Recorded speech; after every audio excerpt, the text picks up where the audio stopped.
will be heard.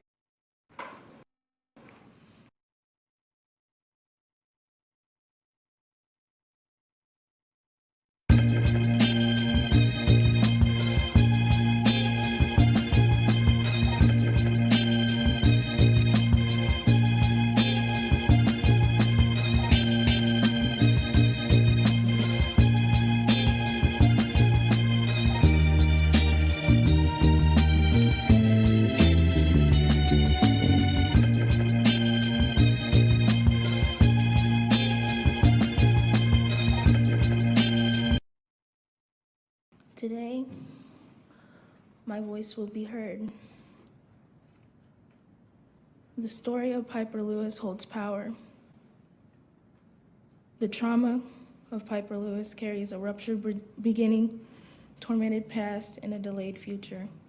Others' actions cause pain and hurt upon me. I am very young now that I realize it. I feel that I need to prove myself. I need to act grown. I need to be perfect with a mindset of consistent persistence. I know that I am being watched by a million eyes. I just wanted to be a normal teenager. I felt once again isolated and abandoned. It triggered my fight or flight, along with seeing my trafficker again. What people fail to realize is that I never got out of the life. I was taken out by my circumstances. Being placed in the same environment as I was as a victim of human trafficking triggered me. I couldn't even be around smoke without having flashbacks. Wow, wow, wow, wow. In a story that we brought you some time ago, this young lady, this strong teenager, this child, ordered to pay restitution of $150,000 to a man. Pieper Lewis is her name, and remember her name. This man, 37-year-old Zachary Brooks of the Moines, Iowa, raped her repeatedly, trafficked her as a child. She grew up in a foster situation. She was the quintessential victim. She's a victim over and over again, and yet this young black girl sat before a black man judge who told her if she did anything else wrong, as if she already did anything wrong. She's not done anything wrong. You're going to get 20 years. They also, James Wright of the Washington Informer, also fined her $150,000, said that it has to go to the estate of her victim. She killed this guy, the prosecutor said, in his sleep. Well, James, let me ask you a question.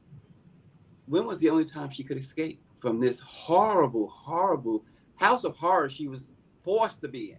When else could she have escaped? Well, thank you for having me on this morning.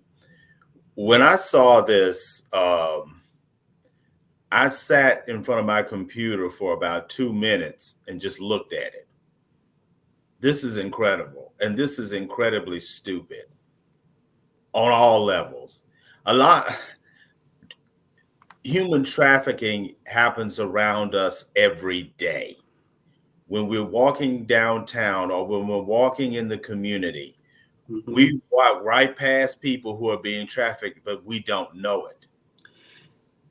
Well, in this case, they knew, the court system knew, the authorities knew that there was no dispute. They have not, and they said they don't dispute that she had been raped, she had been passed around, she'd been forced to have sex. 15 years old with men 30-something, 20-something. This man that was trafficking her was 37 years old. She killed him in his sleep. She found an escape by killing him in his sleep. You know, I have daughters, James. I got 4 daughters. Mm-hmm. And I can't even begin to imagine the horror of this, and then hearing this judge who looks like her, Clarence Thomas Jr. is what I'm going to call him out in Ohio, say to her, had the audacity to say to her that I'm going to give you 20 years if you get into any trouble. She got probation, she got house arrest, but she's threatened with 20 years behind bars. I'm at a loss almost for words here because, again, they're saying that she should not have protected herself. And this is crazy. $150,000. If I'm that family of this guy that she killed, if I'm that family, if I have any type of scruples, morals, yes, I am rejecting 1 cent of that 100. I don't care what my situation is. I could be down to my last quarter. I am not taking $150,000. Have that debt hanging over this young victim that your loved one victimized time and again in the most brutal and awful ways. I'm not doing it. You are gutless, spineless. If to take this money from this girl, I love the fact the latest part of this is that her high school math teacher or her middle school math teacher did a GoFundMe. He said that there's no way that she should be saddled with this debt. They've raised so far $235,000, James, and that is great. But she should keep every cent of. She should be able to keep every cent of that to start her life, because she's not had a life at all. Right. Well, look, this young lady should not have to pay a dime or more or less a penny. She did not do anything wrong. She was a victim of our system. She's a victim of our society. And she's Black in predominantly white Iowa. And so this is just outrageous at 7 points. She's 15. They don't see the problem with Iowa is there's one of those states, right, where kids they don't care about these kids. They marry. You can marry this, some 90-year-old man, some dirty old man can pick up a 13-year-old and marry. Oh my gosh. This is horrendous, to say the least. And here's the question, James. Sure. We saw, rightfully so, the outrage, Ahmaud Arbery, George Floyd. It goes on and on and on. But guess what? This ranks right up there. And the question becomes, where are the so-called leaders? Where are the Al Sharptons of the world? Al Sharpton, don't get me started there, because he jumped in that Tawana Brawley situation. You remember that, right? Yes. That turned out to be what? That turned out to be a hoax, right? Mm-hmm. One attorney eventually killed himself, right? You destroy people's lives back. But this woman's, this child, let's call her what she is. She's a child. She's a child. Her life is destroyed. Where is the NAACP? Where is the ACLU? I'm not going to put it all on Black people. Where's the ACLU? Mm-hmm. Where are the voices that we hear yelling all the time? No justice, no. It's is that nothing in it for you? I want to even say my buddy, my man, Crump. Come on, she needs you, Crump. America's Black Attorney General. Yes. You asked where they are. My answer to you is I don't know. Iowa has some Black people. They have Black people in the legislature. They have Black branches of the NAACP. And I would imagine they also have chapters of the Rainbow Coalition. I don't know where it is. I guess this is the charge of the Black press, to let people know about these injustices, because you say this all the time. It is incumbent upon us to expose these injustices and this ridiculous, and this is nothing but ridiculous and criminal, the way this young woman is being treated. And I just, this is a young lady who's 15. She shouldn't be worried about stuff like this. She should be trying to get her first boyfriend. She should be trying to figure out where she's going to college, and she should be trying to decide when Friday what she's going to do Friday night. Is she going to go to the movies or go to a party of her friends? Not sitting around here with some 37-year-old pervert who's prostituting her, which is just shows just how sick, even pure Iowa, sick this has become. Yeah, the number of people enforced, it's human trafficking. It's well over, it's millions. There are numbers. There's 6 million in forced marriages. There's millions in trafficking. They don't even know the count, James. They don't even know the count. It's so rampant. But here we have this child, and there are other children out there. You better believe there are other children. And we're not talking about some third world country. We're talking about the United States of America. Yes. And perhaps that in itself is the problem, right?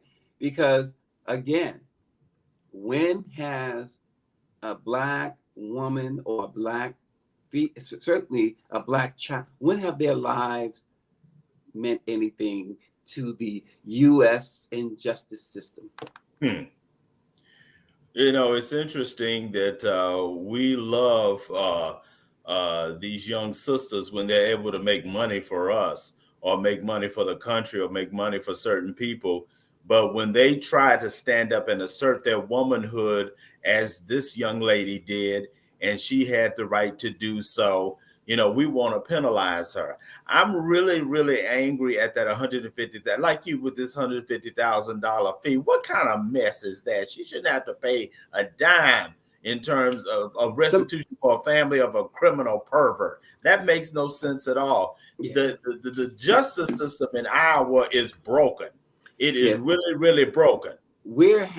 Somebody wrote in, and I think they're almost, they're spot on. If they're not, they're just a couple of dollars off. But it's like they said, human trafficking, sex trafficking. It's a $32 billion industry. Now, that is that gives you an idea of why you have this child prosecuted, convicted. Right? Who convicted her? Who sat on that jury? That's the other thing. Mm-hmm. Who sat on that jury and said guilty? Here's the thing with that. I heard a juror once say, and I'm not going to tell you the case because I don't want to get into that part of it, but I heard a jury say, two jurors actually, they said they were forced to vote not guilty on a particular case. And I said, what do you mean? Well, the other jurors said that they would find something when the bailiff comes in, they were sequestered when the bailiff comes in and get us thrown off the jury. I'm like, well, wouldn't that have been the better alternative if you really thought this person was guilty of this heinous crime that you were overseeing as a juror? And both of them, was a woman and a man, and they both were probably in their 50s, 60s. And they said, well, we had spent months on this case. Mm-hmm. We didn't want to. And I said, well, you could have, stayed with it. And at the very least, a hung jury would have gave the state another bite at the apple. Yes. Well, isn't that more important?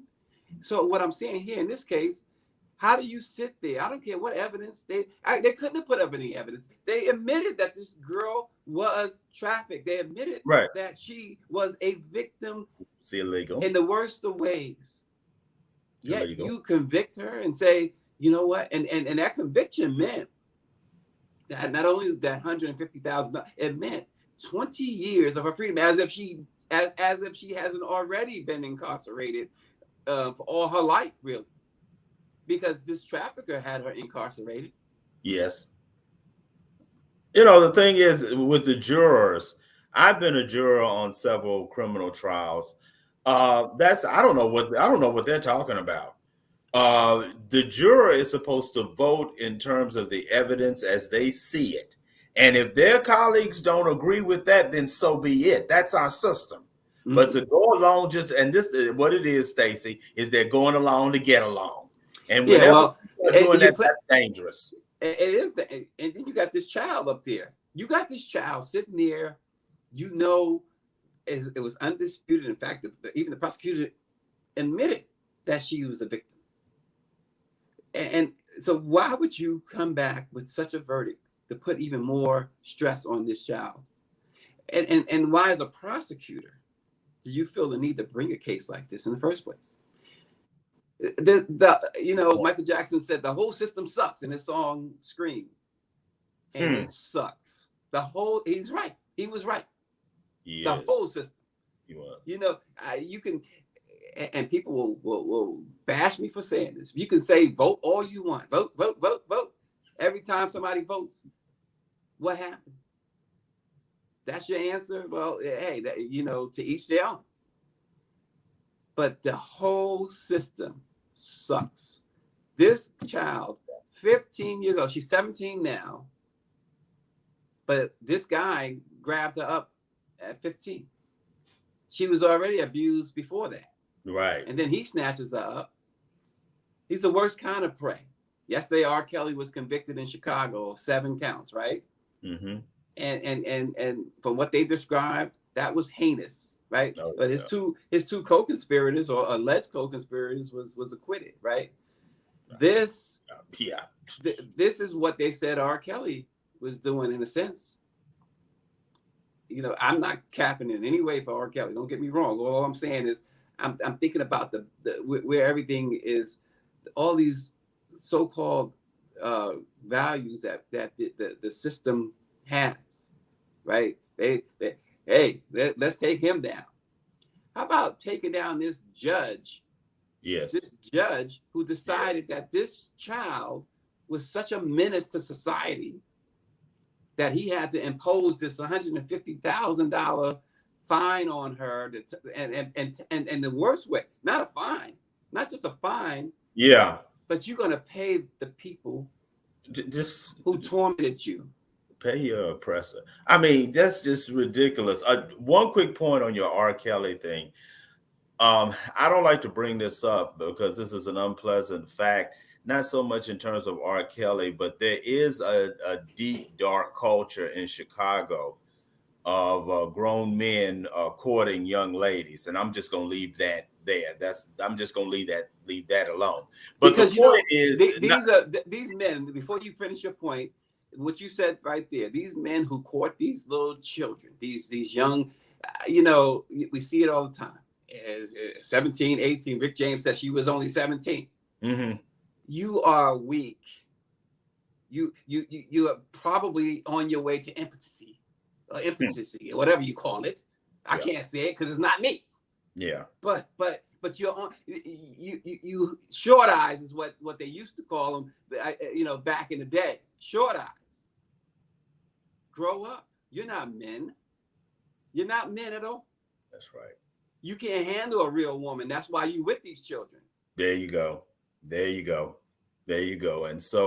And now we have this Clarence Thomas Jr. judge, and we're supposed to be happy that we have black judges in Iowa. And black judges are supposed to be the ones to make sure that justice is administered to all. But instead, they turned out to be worse than even the most redneck judge in Mississippi. I mean, what kind of, and then the girl gets out of line. What does that mean? Did he define what getting out of line means? Exactly. Traffic ticket, does that mean that she gets 20 years? Just ridiculous. He sounds like the slave in the big house that was doing the bidding for the master. Mm-hmm. That's what he sounds like. You get out of line, master gonna get you. Yes. Because this is ridiculous. It's absolutely, I hate going in on folks like this. But I have, like I said, aside from the fact that I have daughters. Yeah.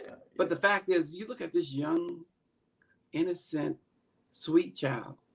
She talked. We saw at the top of the show her speech in court. And I love her poise. Beautiful. I love the fact that she didn't get up and yell. She could have been crying out of her head. I would have been crying. But very eloquently stated her case. They have stolen this child's life, and and this judge wanted to make sure that the rest of her life, Because how do you expect her to pay $150,000? Yeah.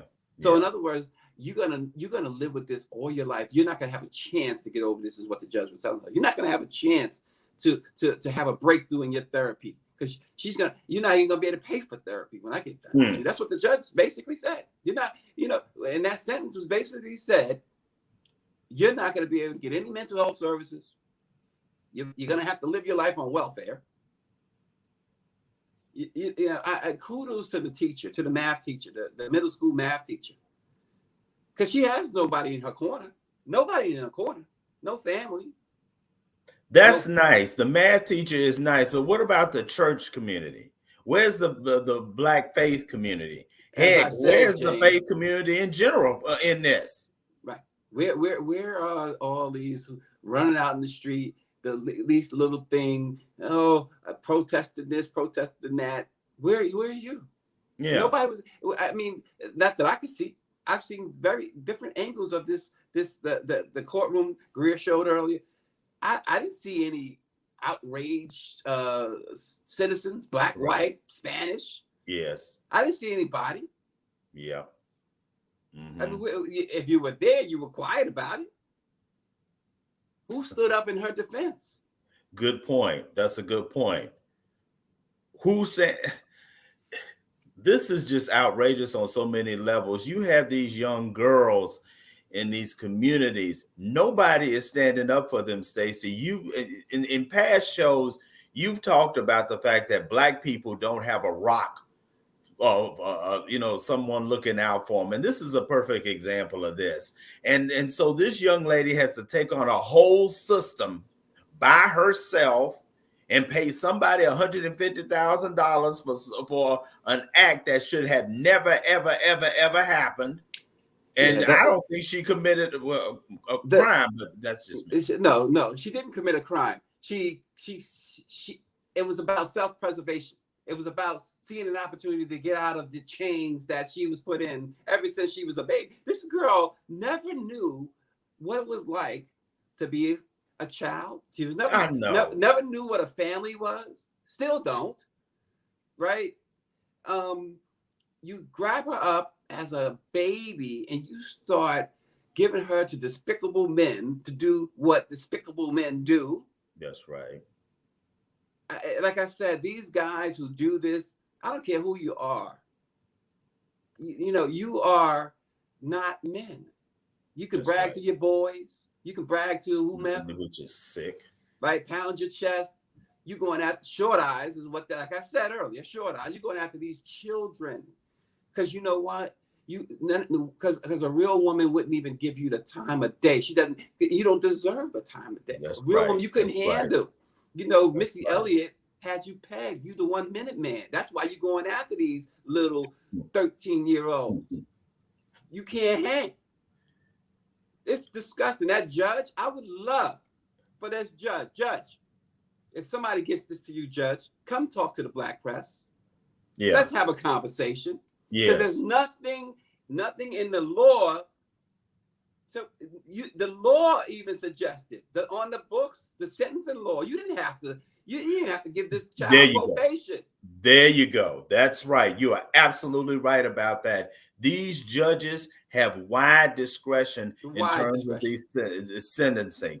Heck, he didn't even need to give her probation. He could have, if he wanted to be a humanitarian, which he is not, he could have just said, okay, you get 2 years unsupervised probation and go about your business. Unsupervised, or how about just, you know what? Here, whatever the least thing you could have thought of. Mm-hmm. Pay a $5 fine and be gone. Yes. Pay court costs. Those court costs are ridiculous too, by the way. Mm. But to re-victimize, as a journalist, and I'm pretty sure that Dr. Chavis, I'm pretty sure Claudette Perry, they will back me on this. I'm gonna follow this story, follow this young lady. We're gonna give y'all updates on her. We're gonna reach out. We're gonna stay in touch. Good. We're gonna give y'all updates on her because at the very least, somebody needs to be saying positive things to and about her. And this is what the Black press, one of the reasons why for 195 years we've been the trusted voice of the Black community. Yes, sir. And this young lady will be hearing from us. We're going to stay in touch because this is awful, James. This is absolutely awful. And the fact that, again, you're forcing her, and now here is where the legislature, not the judge, but the legislature comes into play. They do have this law in the books that convicted of such charge, that the victim or the individual convicted has to pay this $150,000. Yeah, but they weren't thinking about this. They couldn't have been, right? Well, you hope they wasn't. I mean, this. Look, she's in chains. Y'all don't feel the bailiff. Y'all don't feel ashamed. Look at the guy behind it. What is he doing? Look. What is that? Y'all don't feel ashamed to put this girl in chains? She's been in chains all her life. Thank you. Thank you. We wasn't supposed to spend the whole show on just this one topic. Is this the guy?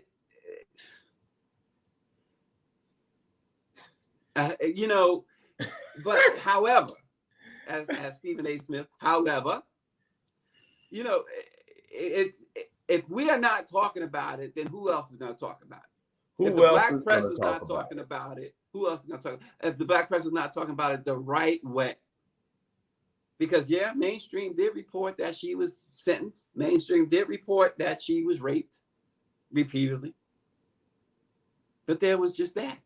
It's you pick up a newspaper, if you still do such things, it's on page 18, page 58, some places. Yeah.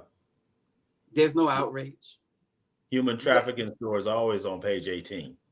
Right. Exactly. We've done a series. The Black press did a series and still do periodically on missing Black girls. Right. And it wasn't until we, Natalie Wilson and Frederica Wilson of the Black and Missing Foundation, will tell you. They had the HBO special last year. So O'Brien got involved. But you know why? Because the Black press brought it to light. That's right. And that's what we do. And that's what we're going to continue to do with this young lady. She has a GoFundMe page. This is one worth contributing to. That should be going toward her college fund, by the way. Yeah, absolutely. And unfortunately, $150,000 of that, again, has to go to the family of the guy, of her oppressor. And again, I hope somebody get this show to them.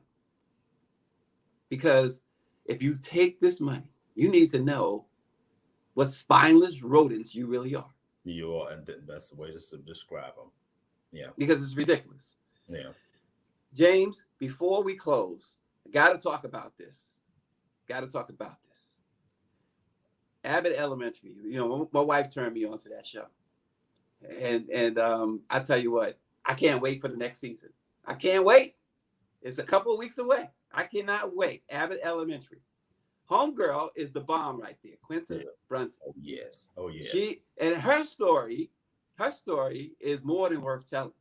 I mean, she's got a great story. She came, the social media people on the come up. She came up, and she came up big. But how about we talking about privilege? She gets this Emmy Award. Mm-hmm. It's her moment in the sun. Yes. And privilege takes over again. Mr. Jimmy Kimmel. Look at this nonsense. The whole, he did a little skip. He presented him and the other guy, whatever the other guy, I can't care less who the other guy was. Presented her with the award. He pretends to be passed out from drinking margaritas. And the skit is over. He stayed there. Her whole speech, detracting from this historic win, this historic victory, this moment, her moment. Mm-hmm. James, that's privilege or what?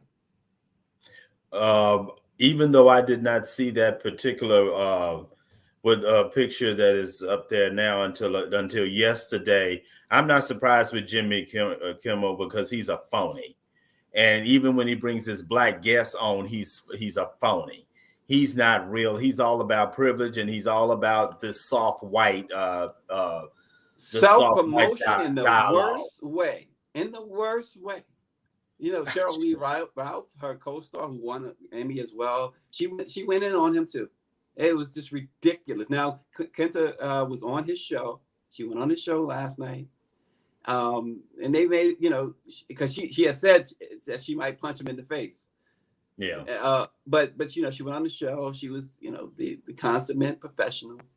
They did have a laugh about it. He apologized. He apologized beforehand. He apologized again. But come on.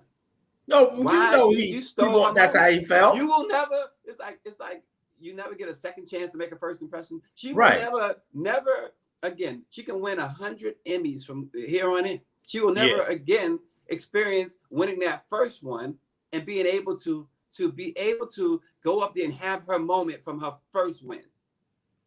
You stole that from her. That's right. Much like Will when he smacked Chris, right? Mm-hmm. Stole the moment from everybody else. Well, this is, you know, why would they let him do that? If she did that, if it was reversed, what do you think would have been? Oh, shoot. Come on. Shoes. And you can go back and you can correct me on this in terms of Taylor Swift and Kanye West. Was it Kanye who yanked the award from her? If I'm correct, this was way back in the early 2010s. But the point is that he should have just been a good person and just sat there. Step off. Yes. Step off. Yes. Step off the stage. You give her much earned award. Yes. And much earned, definitely. And walk away. Who does that? Present the award, do your job. You know, yeah. Sometimes comedy can be taken to. That wasn't funny. There was nothing funny. That was not funny. That was bigoted. And right. Because I don't care what, you know, some people say, oh, you know, there's different types of humor. There's nothing humorous about stealing this young lady's moment. Nothing. Would he have done that if that was Meryl Streep? Thank you. Exactly. Just think about that. It's horrible what goes on, James. I mean, that's a little bit lighter than our main story, but we had to bring that up. But congratulations to Abbott Elementary, and I'll be watching you. I'll be tuning in a couple more weeks. The season 2.